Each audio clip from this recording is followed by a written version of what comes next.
Welcome to the Impactful Leadership Show. I'm your host, Greg McDonough. John Lennon once said, "A dream you dream alone is only a dream. A dream you dream together is reality." Join me as we connect dreams to reality by chatting with innovators from around Washington, D.C. Our show is proudly sponsored by the D.C. chapter of the Entrepreneurial Organization. This is the Impactful Leadership Show. Welcome to the Impactful Leadership Show. My name is Greg McDonough. I'm the CEO and founder of Blackburn Capital Advisors and the chapter president of the Washington, D.C. Entrepreneurial Organization. Today's guest is the founder and principal of Life on Your Terms and the Entrepreneurial Advisors, a strategic advisory and management facilitation firm that works with leaders in the U.S. and across Europe. He is the author of two of my favorite books, The Aspiring Solopreneur, Your Business Startup Bible, and a Fable, Life on Your Terms, Discover What's Next. Our guest has been in the trenches running businesses for more than 35 years, ranging from consulting, real estate, online services, counseling, advertising, financial services, and many more. He has helped thousands of leadership teams achieve more than they've ever thought possible using simple tools, candid facilitation, and unique stories. Please welcome Kris Kluver. Holy smokes, man. Greg, thank you so much for having me on. That's awesome. Yeah, it's great to have you. I've been truly enjoying reading your books and applying it to my life. So thank you for offering that to our community. Kris, my podcast is about leadership. But my favorite question I always lead off with is, tell me some misconceptions around leadership. I think there's three. And as somebody who's been doing this for a long time, I have my 55th birthday coming up. I think that the three main things that come up is, one, a lot of people think that as a leader, I have to know everything. And you know what? You don't. You have to have the confidence to say, I'm not sure, but let's figure it out. But it's having that confidence and that vulnerability to say, I don't know, that starts to show true, genuine leadership. The second is that a lot of people think, oh, well, leaders are just born. And I don't think that's the case. I think certain parts of charisma, there are certain attributes that can be born, but there are amazing leaders who aren't very charismatic. There are very charismatic people who are very terrible leaders. So making sure that they're always sharpening their tools. The best leaders are always reinvesting in themselves and always trying and striving to get better. And then the third thing, and this is what I've learned through the Life on Your Terms programs, is that there's a giant misconception that business leaders, if you're really successful, you're going to be a train wreck at home, or it's really hard to have it all. And I think that's BS. I think that actually you can have it all, but you have to be very intentional about it. And you have to be very self-aware and be very proactive as you grow with that. But when you do, and I've seen this over and over and over, is that when you start looking at your life on a holistic level, the success levels start to expand exponentially. So those would be my three sort of main misconceptions that I see consistently. That's fantastic. You struck a chord with me on your first point around knowing everything and building confidence. And I suspect we've got audience members today listening to our podcast who are considering a leadership role or a leadership opportunity, or it's just come to them and they don't have the confidence, or they're still building their confidence. Talk to us about building confidence as a leader. So I think a lot of times leaders get sucked way deep into the weeds. And it's sort of our default setting for most of us is to work harder. You work hard, you get promoted, that's sort of the Peter principle. But it's leaders that actually need to transition from doers to thinkers. How do they become the teachers, the facilitators, and the coaches? And it's by that nature that if they can take that breath and step back and say, okay, whoa. Always be taking a step back and trying to look at the global picture. Overall, what are we looking to do? Because maybe you don't know. I think it's okay to say, I'm not sure. Or a technique that you can get around this with is you can pretty simply say, hey, you know what? I've got a few ideas, but tell me what you think. What are your thoughts? I don't know specifically what it is, but it's a way of almost facilitating the conversation. And leading doesn't mean doing. Leading means helping others figure out what is the solution we need. And the reality is if you can get your team to start coming up with what those solutions could be, they're going to have a hell of a lot better buy-in, and your likelihood of success grows up. But Greg, what do you think? Does that make sense to you? It totally makes sense to me. And as a finance person, right? I was born in the debits and credits world, accounting, finance, you name it. And one of my challenges over my career was that transition from living in my spreadsheets, doing the work, to how do I help others understand what we're trying to accomplish and running a team. In fact, I've hired my coach for that specifically 15 years ago. It's like, I got to stop being the finance guy and really start being the organizational leader. And so I think you're absolutely right. I think one of the key points, though, and is it's okay to say, I don't know, but you've got to have the confidence and the presence that says, I'm not sure, but I'm damn sure we're going to figure it out. I have no question we're going to figure it out.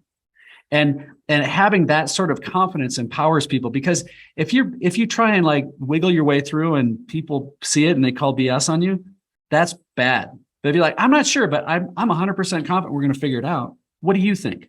How do you think we should approach it? How do we start breaking it down? And having that spirit of curiosity to solve those problems. Very well said.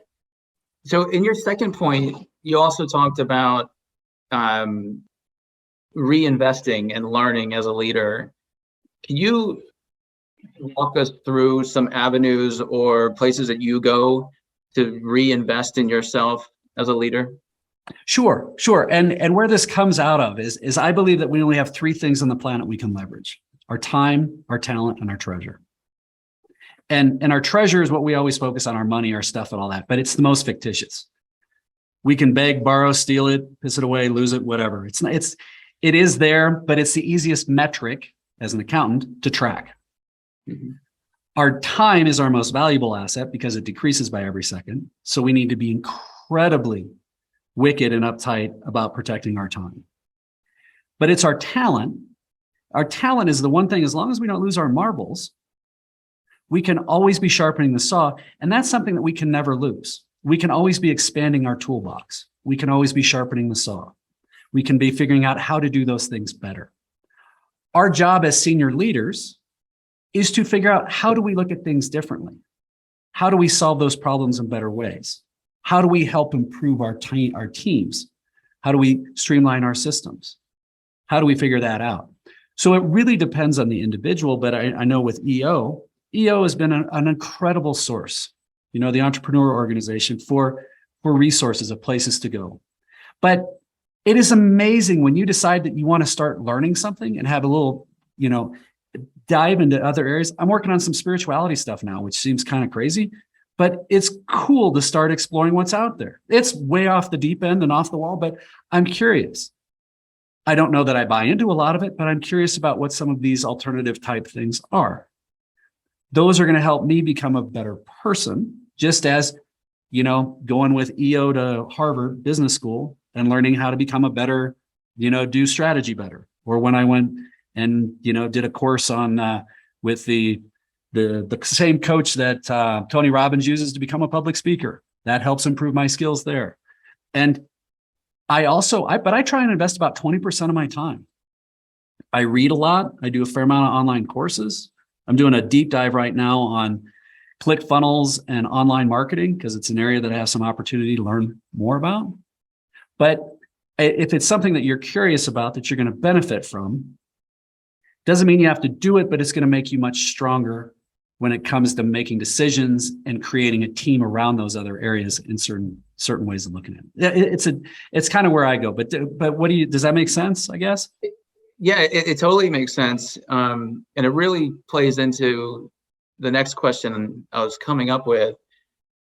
And I'll give back up a little bit, right? You mentioned that you spend about 20% of your time investing in your talent and learning and reading and webinars and ClickFunnels and those types of things. And clearly for you, that's very intentional, right? I suspect you look at your calendar and you say, okay, I'm going to do 20% here, 20% here, and 60% here.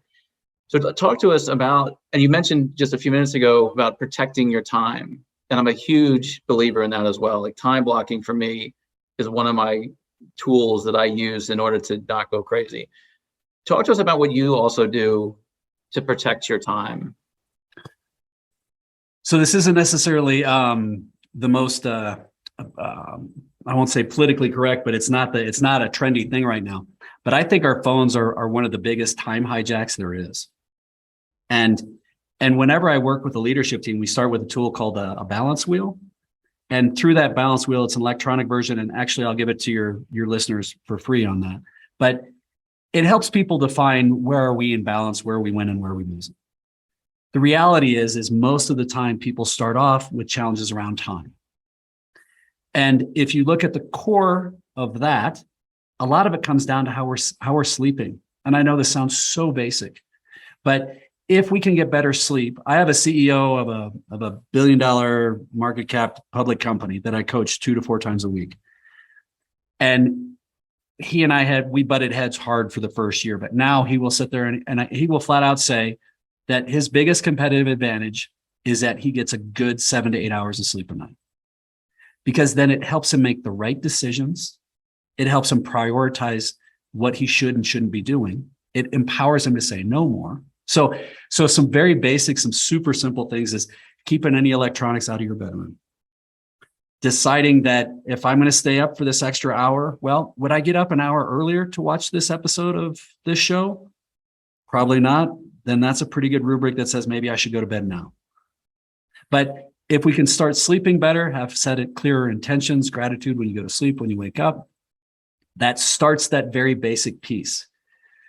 But when you wake up in the morning, how you look at the day and what the intentions you set for the day, and then sitting there maybe quietly for a half hour with a cup of coffee. I meditate every day and think about what are the things that I should be doing? What I have to do's, should do's, and nice to do's. And that can then help lead to how you prioritize the rest of your day. But the other piece is that I've had an assistant for years, and her primary obligation is to manage me, which is a handful.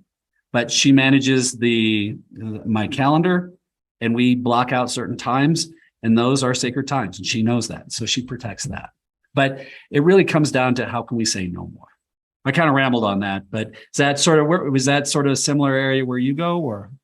Absolutely. And, one of my favorite books is The Morning Miracle. And I'm a big fan of Warren Rustan's 10-10-10 and all these morning rituals. And when I'm at my best, I'm following. And when I'm not at my best, I'm not. And that's one of the reasons why. But one of the things that I've concluded that, at least through my own experience, it's not just about the morning routine. It's truly, and this is to your point, it's about the morning routine starts the night before. So if you can have a solid going to sleep, resting of the day exercise, it really concludes at the morning, right? So whatever you do, your meditation in the morning, your coffee, your walk, that's sort of the conclusion of the recharge that has started the night before. And to your point, if you're sitting on the couch at 11:30 at night with a glass of wine in your hand and some Cheetos, you're probably not going to have the greatest morning experience. And so for me, I try to think of that, the 8 to 10 hour block of time from when you decide you're going to rest and when you're ready for the next day. I very much agree. And I think, and this is something that I really preach, but I think if you were to do one thing different in your life, and I think you can actually bend time. I mean, it's crazy what I think you can do with this, but I think the greatest gift we can give anyone, a spouse, a business partner, an employee, a kid, ourselves, is to be 100% present with whatever we're doing. Mm-hmm. The idea that there's a great book called The One Thing that talks about time hijacks and there's all these things that multitasking is a total myth. But I believe if you're sitting there and engaging with somebody, if you look into their soul and talk to them and have a real spirit of curiosity and listen and engage, you can do more in 5 minutes than you can do in a full hour where you're exercising your thumb going, yeah, right, okay, sure, so, right. So being able to do that kind of focused intention, taking the time to close your laptop and then talk to your employees. Let me finish, do this. If you're working on whatever you're working on, devices off or airplane mode for an hour. But it's that time blocking, but it's being ultra present. If you're screwing around, Go screw around with total abandon and but be 100% present. Don't be thinking kind of about work and kind of about this. We briefly talked about your recent vacation before, but how can we, when you're working, work, when you're screw around with 100% focus. And it sounds silly, but I think we can bend time and we can get more out of it in that you can get more from that time frame, but it also helps clarify our priorities. Yeah, one of my deep core values to that point is collapsing time. If you can do something shorter, faster, quicker, but as effective, go for it. And one of the ways to do that is 100% attention and focus on what you're doing in that moment. And then when you've got random time, be random, to your point, right? So Kriss, let's dig a little bit deeper into your balance wheel. Talk to the audience about the concept, how you came up with it, the principles behind it. Your third point you made about the misconceptions is it's hard to do it all. I agree with you. You can do it all. It just needs to be intentional. So talk to us about how that came about, how that came to life, and how you've used that with your clients. Well, so with the balance wheel, it has 4 quadrants. It has our professional quadrant, which is job satisfaction, compensation, environment. And then we also have resources, which is our time, talent, treasure. But then it also has relationships and health.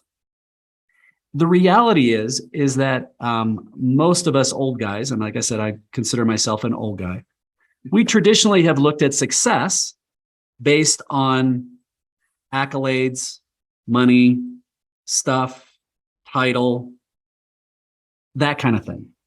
And I don't think that's wrong, but it's not the only measure. Because, we could have, for example, let's say, and I've known people who, let's say we have a business owner, she's crushing it. She's making a couple $1 million a year. And she drives Maserati, only flies private, lives in a beautiful home, beautiful second home. On the outside, we'd say, holy smokes, she's doing amazingly well. She's very successful. And we'd be right. But if that success has come at the expense of maybe her relationships, maybe her husband feels, not around that much, and maybe he's not being as faithful. Or maybe the kids are acting up and they're having, who knows, maybe they're having addiction issues or other challenges. Or let's say that she's doing this, but she can't sleep. She's not fit. She's not happy. She only sleeps with a handful of Xanax. She's worried about, her health. That person isn't nearly as successful. Now, on the flip side, I think a lot of the millennials and the Gen Zs are asking the right questions. They're focused more on, let's look at the positivity around our relationships and our health, our spiritual, our physical, and our mental. But I would argue that if that's all you focus on, you're going to be destined to live the rest of your life in your parents' basement. So we have to come up with some sort of balance.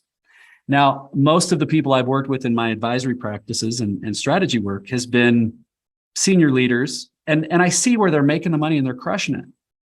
But they're like, dude, if I start backing off on this, I don't know. The business will suffer. Other things are going to get a hit, and I'm not. If I take my eye off that prize, and there may be a little adjustment, but every time, Greg, once people actually embrace the concept that, look, if you're on a plane, they say, in the unlikely event of loss of cabin pressure, put your oxygen mask on first before you try and help others. If you can put your oxygen mask on first and define what balance is in your life and actually be well-rounded, I would argue that the best thing a heavy-duty CEO could do is go for an hour walk by themselves every morning. I would argue that the best thing they could do is to have a 2-hour dinner at least twice a week with their spouse where their phone isn't even in the same room. Those types of things are going to help, but it grows exponentially. And the balance wheel is a 60-question assessment, takes about 6 minutes, that will give you an immediate snapshot of results of where you are. So, fantastic. So, thank you for that. Let's work back in time. Kriss as a kid to Kriss is now. Walk us through your journey. I mean, clearly you didn't wake up one day and here you are. You've, as I said in our opening, 35 years of business experience, a handful of different types of companies. But even prior to that, Where'd you grow up? Tell us a little bit about yourself. I've never had that asked, so thank you. So I was born and raised in Nebraska, and we live half-time in Nebraska now and half-time in the high country of Colorado. Parents were, dad's an attorney, my mom was a teacher and school principal. I grew up where I had some pretty severe learning challenges, so I looked at the world differently. I often say I have the handwriting of a 4-year-old and I spell phonetically. So, people are like, okay, they'll have to deal with it. But it's sort of forced me to look at the world differently anyway. And it forced me to solve problems differently because I never really fit. And then I started I started multiple entrepreneurial companies when I was a kid, from lawn mowing to shoveling to simple things. But started my first company when I was 19. It was a clothing design, manufacturer, and wholesale company, where I technically a designer by trade, by education, which is most people don't believe. But I did that because it was fun and it was a good way to meet girls. So there's your motivations, if I'm really honest. But through that, I've had over 15 different companies, and I have built them and bought them and sold them. And I've only had 2 that went completely sideways. One was because Google changed an algorithm that they didn't like, even though we were all white hat, which I watched 5,000 websites disappear in 12 hours, which was an interesting experience. But overall, I constantly have learned and really embraced and had fun figuring out, just figuring out how it works. To me, it's as much fun figuring out how. I've had a couple good, decent little exits, nothing huge, but some decent ones. So the finances are good.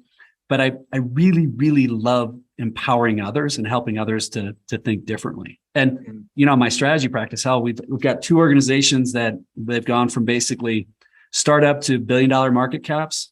I've got probably 10 companies that we've gone from startup to heavy 8-figure exits. I don't know how many we've been able to have 10x on their growth.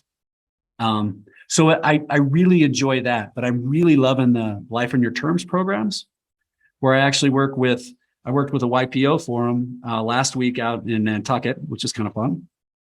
And then I work with leadership teams just to help the entire team look at success differently. But it's amazing what it does for cohesion. Certainly. Where my curiosity went when you were telling that story, I'd love to hear you talk about how you go from an idea or solving a problem, an idea, to actually starting a business, right? I imagine we've got audience members who's got 1,000 different business ideas tucked into their head, as I do. Walk us through taking your idea from, this is a great idea, to actually being a business. So in my book, The Aspiring Solopreneur, we specifically talk about that. To me, people say, "Oh, you're an entrepreneur. You're a big risk taker."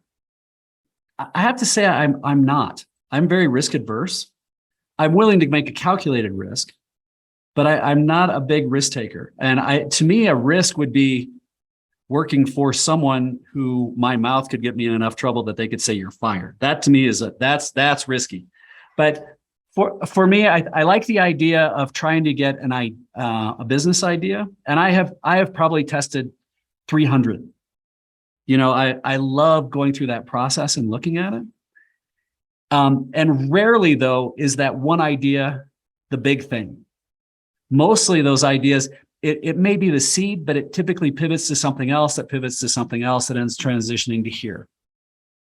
And that's where we have to be open and curious to see where it takes us. So I love taking an idea and getting it about 80% there, not all the way, just conceptually. And then going out and finding a good peer group or people who are in that community and talking to them and saying, "Hey, I would love your feedback, man. I'm looking at doing this. I'm not selling you. I want your feedback. I want you to be really candid, unfiltered, direct. I'm looking at doing this and this and this. And as a result, it would produce this and this and this. Where's your head go with that?" And see what the feedback is and how that looks.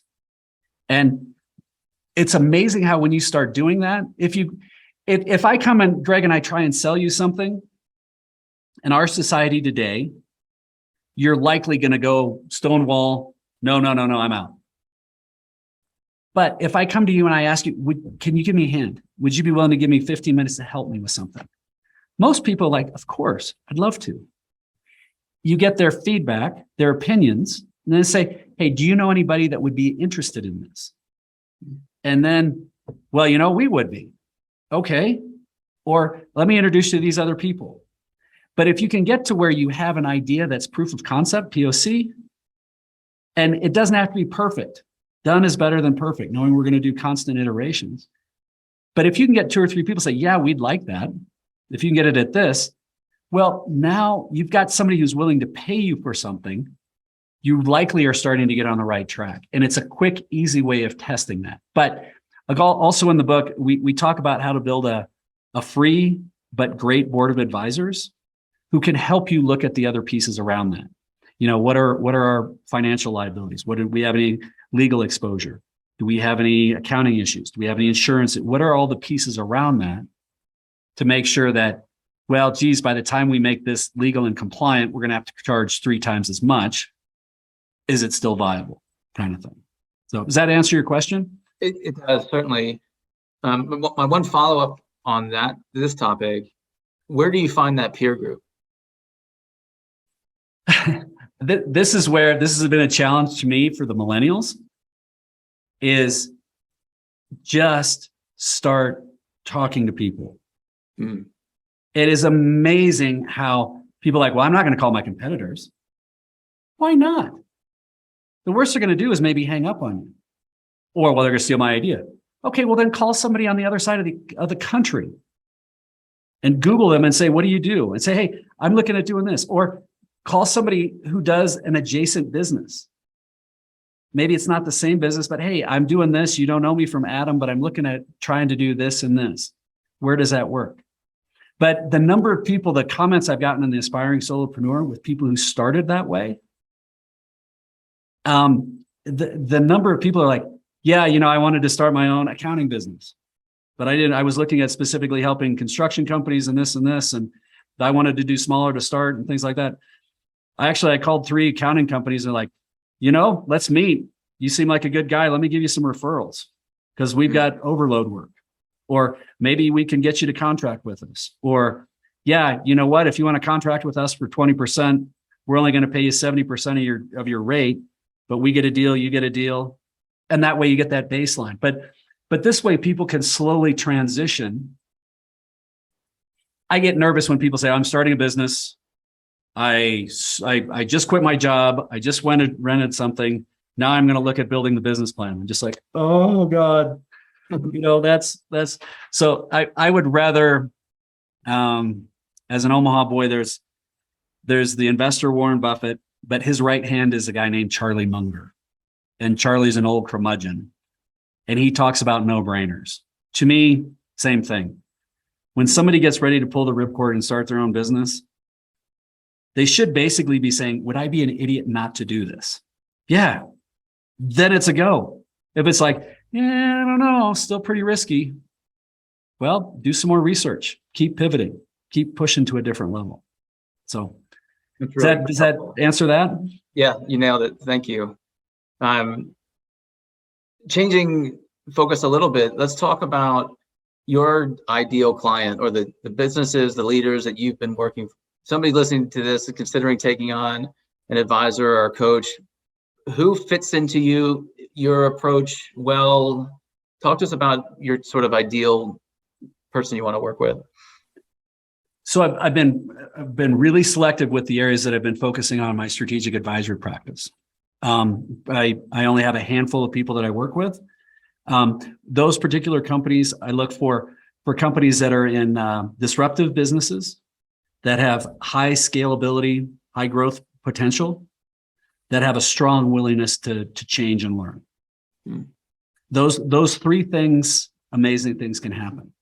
But for life on your terms, the primary area, the ideal client for me, is the person or leadership group that's achieved more than they ever thought possible.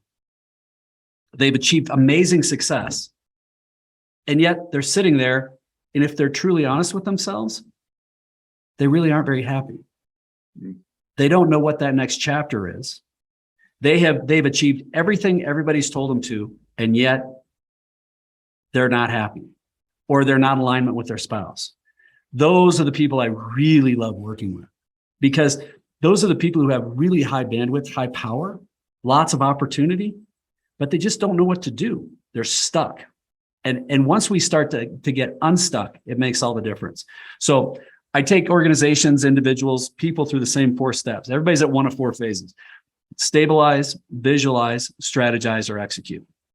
You have to learn how to stabilize. We got to be able to stop, get a breath, so we can work on ourselves or on the business. Visualize, this is the biggest challenge for those successful business owners, is really defining what amazing looks like on that holistic level. Where is it we want to go? Once we define that, then it comes down to creating strategies to exit. And then lastly is ruthless, consistent execution. Fantastic. And it sounds like, it doesn't sound like you just said that. So you work with individuals one-on-one as well as groups. And I believe you've got an online presence and your book. What other tools do you have out for people to start their journey? Well, most of the online work is the Life on Your Terms work is through an online group at lifeon-yourterms.com. And with that, occasionally I'll do specific work or talks, like with EO groups or YPO groups. I actually headed to the Caymans next week to work with a bunch of high-end medical insurance group. But it's finding out those people who are realizing that we're in a very transitional time, stabilization-wise. It's a different group. So the primary site is for people to go to lifeon-yourterms.com. They can get a hold of me there. I do also have the Entrepreneurial Advisors site, entadv.com. You asked resources. I didn't answer your question. Sorry. There's 5 books out there. There's the Aspiring Solopreneur, an unemployed workbook for the unemployed, underemployed, and miserably employed, to help people figure out how to be happy. And then the Life on Your Terms Fable. Wonderful. Wonderful. So my final question, looking forward, what excites you about the future? If you watch the news media, the world is ending, the sky is falling, everything is horrible.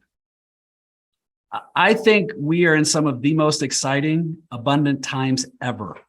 I think change is going to happen so fast. And for those people who can ride that out and be prepared, the opportunities are almost limitless. It's extraordinary. I think we live in some of we're going to look back and it's going to blow the Industrial Revolution out of the water. I truly believe that, because of the convergence of technologies and a bunch of other disruptive things that are happening. So that, and I think there's a massive awareness that's being created to look at success differently, that it's not just about the money, and that collective consciousness is really intriguing. I don't exactly know what it looks like yet, but I think it'll be fun. That sounds like a great ride. Any other tips or tricks for the audience before we let them go? Well, I did want to say, and dude, again, thank you so much for having me on.